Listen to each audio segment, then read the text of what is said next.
आमलकी एकादशी व्रत विधि आरती एवं प्रामाणिक कथा। 1000 गोदान का फल देती है आमलकी एकादशी। फाल्गुन शुक्ल एकादशी व्रत कथा। मानधाता बोले कि हे वशिष्ठ जी, यदि आप मुझ पर कृपा करें तो किसी ऐसे व्रत की कथा कहिए जिसमें मेरा कल्याण हो। महर्षि वशिष्ठ बोले कि हे राजन, यह व्रतों में उत्तम और अंत में मोक्ष देने वाले आमलकी एकादशी के व्रत का मैं वर्णन करता हूँ। यह एकादशी फाल्गुन माह के शुक्ल पक्ष में होती है। इस व्रत को करने से समस्त पाप नष्ट हो जाते हैं। इस व्रत का फल 1000 गोदान के फल के बराबर होता है। अब मैं आपसे एक पौराणिक कथा कहता हूँ, आप ध्यान पूर्वक सुनिए। एक वैदिश नाम का नगर था जिसमें ब्राह्मण, क्षत्रिय, वैश्य और शूद्र चारों वर्ण आनंद सहित रहते थे। उस नगर में सदैव वेद ध्वनि गूंजा करती थी तथा पापी, दुराचारी तथा नास्तिक उस नगर में कोई नहीं था। उस नगर में चैत्ररथ नाम का चंद्रवंशी राजा राज्य करता था। वह अत्यंत विद्वान तथा धर्मी था। उस नगर में कोई भी व्यक्ति दरिद्र व कंजूस नहीं था। सभी नगरवासी विष्णु भक्त थे और आबाल वृद्ध स्त्री पुरुष एकादशी का व्रत किया करते थे। एक समय फाल्गुन मास के शुक्ल पक्ष की आमलकी एकादशी आई। उस दिन राजा, प्रजा तथा बाल वृद्ध सबने हर्षपूर्वक व्रत किया। राजा अपनी प्रजा के साथ मंदिर में जाकर पूर्ण कुंभ स्थापित करके धूप, दीप, नैवेद्य, पंचरत्न आदि से धात्री आवली का पूजन करने लगे और इस प्रकार स्तुति करने लगे।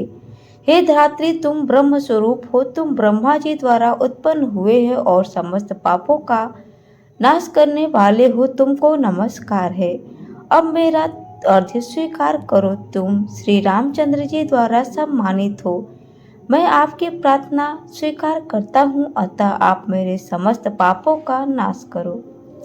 उस मंदिर में सबने रात्रि को जागरण किया। रात्रि के समय वहाँ एक बहेलिया आया जो अत्यंत पापी और दुराचारी था। वह अपने कुटुंब का पालन जीव हत्या करके किया करता था। भूख और प्यास से अत्यंत व्याकुल वह बहेलिया इस जागरण को देखने के लिए मंदिर के एक कोने में बैठ गया और विष्णु भगवान तथा एकादशी महात्म्य की कथा सुनने लगा। इस प्रकार अन्य मनुष्यों की भांति उसने भी सारी रात जाकर बिता दी।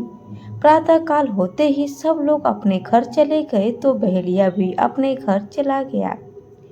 घर जाकर उसने भोजन किया। कुछ समय बीतने के बाद उस बहेलिये की मृत्यु हो गई, मगर उस आमलकी एकादशी के व्रत तथा जागरण से उसने राजा विदुरथ के घर में जन्म लिया और उसका नाम वसुरथ रखा गया। युवा होने पर वह चतुरंगिनी सेना के सहित तथा धन धान्य से युक्त होकर 10,000 ग्रामों का पालन करने लगा।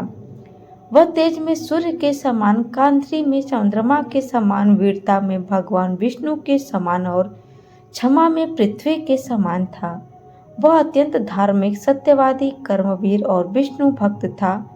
वह प्रजा का सम्मान भाव से पालन करता था तथा दान देना उसका नित्य कर्तव्य था।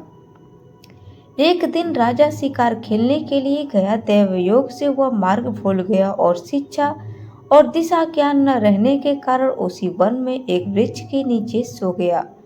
थोड़ी देर बाद पहाड़ी मलेच्छ वहां पर आ गए और राजा को अकेला देखकर मारो मारो शब्द करते हुए राजा की ओर दौड़े।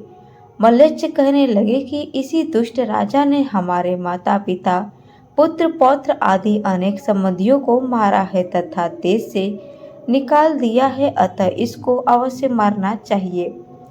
ऐसा कहकर वे मलेच्छा उस राजा को मारने दौड़े और अनेक प्रकार के अस्त्र शस्त्र उसके ऊपर फेंके। वे सब अस्त्र शस्त्र राजा के शरीर पर गिरते ही नष्ट हो जाते और उनका वार पुरुष के पुष्प के समान प्रतीत होता है। अब उन मलेच्छा के अस्त्र शस्त्र उल्टा नहीं बल्कि उसी पर प्रहार करने लगे, जिससे वे मूर्छित होकर गिरने लगे। उसी समय राजा के शरीर से एक दिव्य स्त्री उत्पन्न हुई। वह स्त्री अत्यंत सुंदर होते हुए भी उसकी भ्रुकुटी टेढ़ी थी। उसकी आंखों से लाल लाल अग्नि निकल रही थी, जिससे वह दूसरे काल के समान प्रतीत होती थी। वह स्त्री मलेच्छा को मारने दौड़ी और थोड़ी ही देर में उसने सब मलेच्छाओं को काल के गाल में पहुंचा दिया। जब राजा सोकर उठा तो उसने मलेच्छाओं को मरा हुआ देखकर कहा कि इन शत्रुओं का किसने मारा है? इस वन में मेरा कौन हितैषी रहता है? वह ऐसा विचार कर ही रहा था कि आकाशवाणी हुई, हे राजा, इस संसार में विष्णु भगवान के अतिरिक्त कौन तेरी सहायता कर सकता है? इस आकाशवाणी को सुनकर राजा अपने राज्य में आ गया और सुखपूर्वक राज्य करने लगा। महर्षि वशिष्ठ बोले कि हे राजन, यह आमलकी एकादशी के व्रत का प्रभाव है। जो मनुष्य इन आमलकी एकादशी का व्रत करते हैं वे प्रत्येक कार्य में सफल होते हैं और अंत में विष्णु लोक को जाते हैं। दोस्तों, आपको हमारी यह वीडियो कैसी लगी हमें कमेंट में ज़रूर बताएं। वीडियो अच्छी लगी हो तो प्लीज़ इसे लाइक शेयर सब्सक्राइब जरूर करें। Thanks for watching my video. धन्यवाद। दोस्तों, इससे पहले वाली वीडियो में आप लोगों ने बहुत सारा प्यार दिया है। मुझे उम्मीद है कि आप लोग इसको भी अपना ढेर सारा प्यार देंगे। दोस्तों, जो बैकग्राउंड में वीडियो आ रहा है उसको इग्नोर करिएगा। बगल में रामायण हो रहा है, इसी का ये बैकग्राउंड वीडियो है।